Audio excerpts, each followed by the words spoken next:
Roberto Cazorla, quien en su momento acompañó de muy buena manera. Hola Roberto, como abogado, pero también Hola. te puedo preguntar también como amigo de la Tota, de los momentos más cuidados a lo mejor en su carrera, es cuando estaba de tu mano. ¿Es así o me equivoco?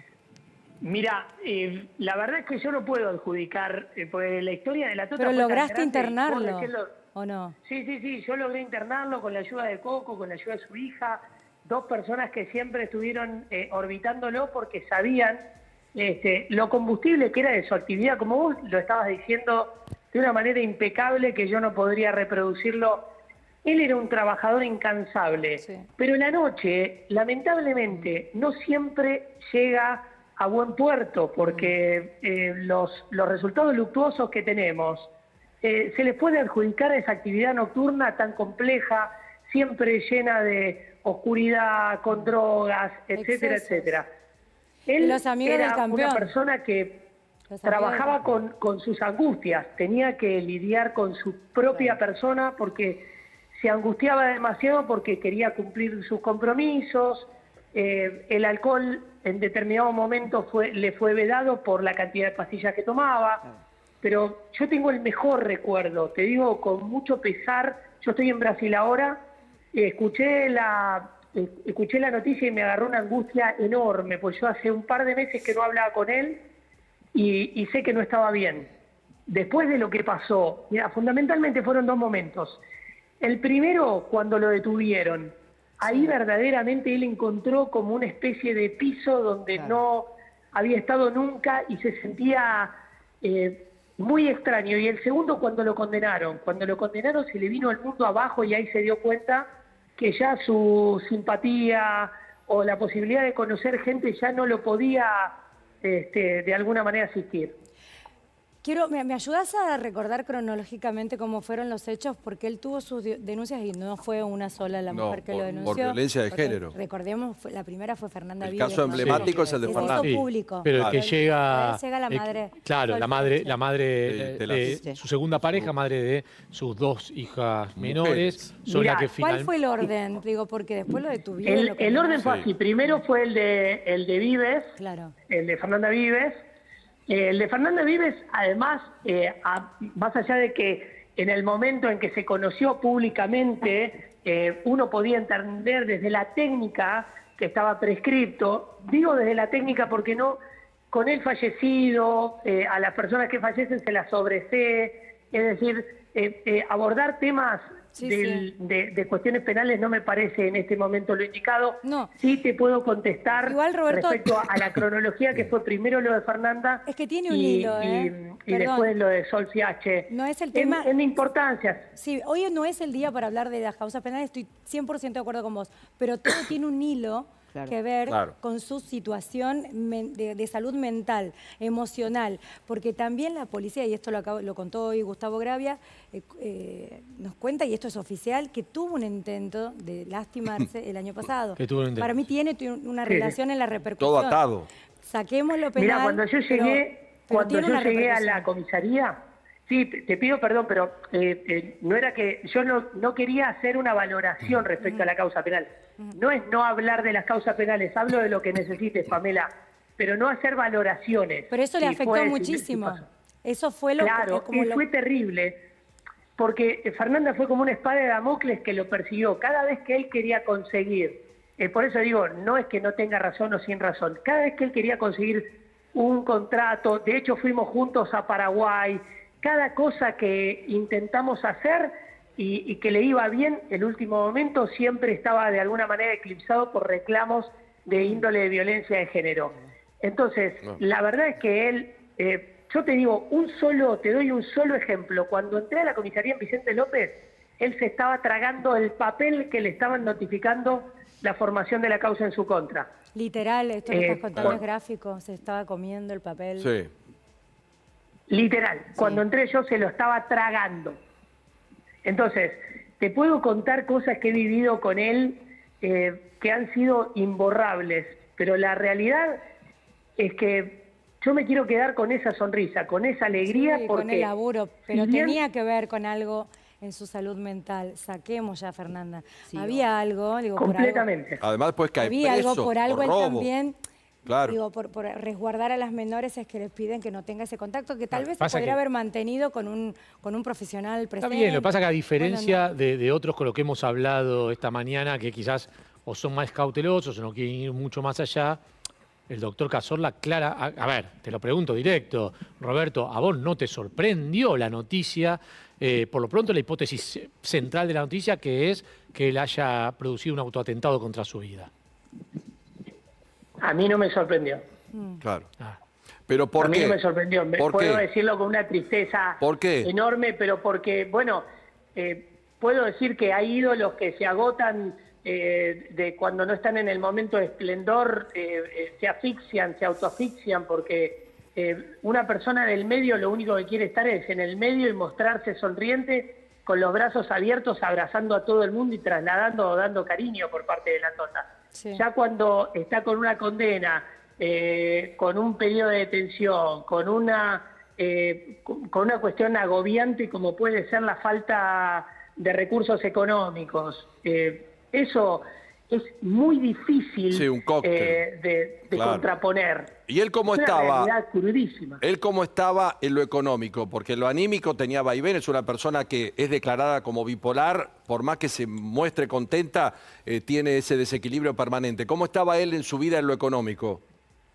Mal, porque iba buscando alternativas en la medida que se le caía una, iba tratando de hacer posible otras. O sea, es un luchador, va a quedar en la historia como ello, como dijo Pamela, que lo describió de una manera enalteciendo esa imagen con la que nos queremos quedar todos los que los hemos querido como amigos sobre todo. Pero fundamentalmente te quiero decir que estos vaivenes cada vez se iban profundizando en contra de sus expectativas. Claro. Cada vez le costaba más, su sobrepeso le jugaba malas pasadas, porque una persona con esa cantidad de kilos naturalmente trae aparejado consecuencias en la salud. Vos decías que tenía problemas económicos y eso estaba claro porque intentaba sobrevivir y es lógico porque, bueno, además de todo el problema que tenía porque ya no estaba, digamos, facturando como antes, ya no tenía la misma presencia popularmente hablando. También hay una amiga de él que contó a nuestra producción que estaba vendiendo, eso obviamente es re digno, ¿no? Vendiendo artículos de belleza, planchitas, secadores, también por internet. Me apena mucho de pensar solo que tenía 57 años, era un tipo muy joven, pero claramente, como decía Pamela, sin meternos en los temas judiciales, claramente se fue un antes y un después en lo que fue la vida de la Tota, ¿no? Esto de sentirte cancelado, de sentirte avergonzado, muchas veces quizás por actitudes que él mismo hacía porque estaba medicado, porque la situación entiendo que lo sobrepasaba. Es correcto, completamente. Yo creo que es eso, que cuando la realidad es mucho más cruda que tus expectativas, empieza a operar una fórmula muy negativa, las emociones empiezan a cruzar contra los propósitos. Entiendo que lo que pasó con él fue un lamentable final anunciado.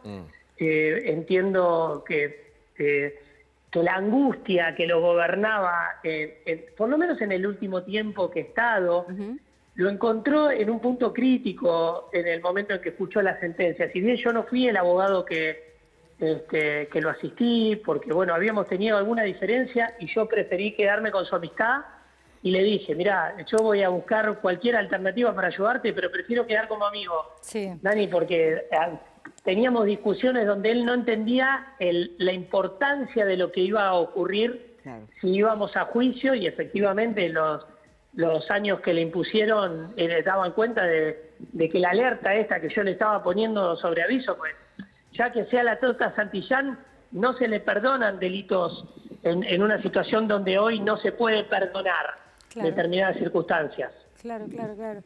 Yo recuerdo cuando que no era muy común. Hoy se habla de salud mental como antes, y hay que hablar, no se hablaba. Claro. Cuando sucedió lo de la Tota, que lograste la internación en la Clínica Abril, que fue muy importante, pero no era habitual.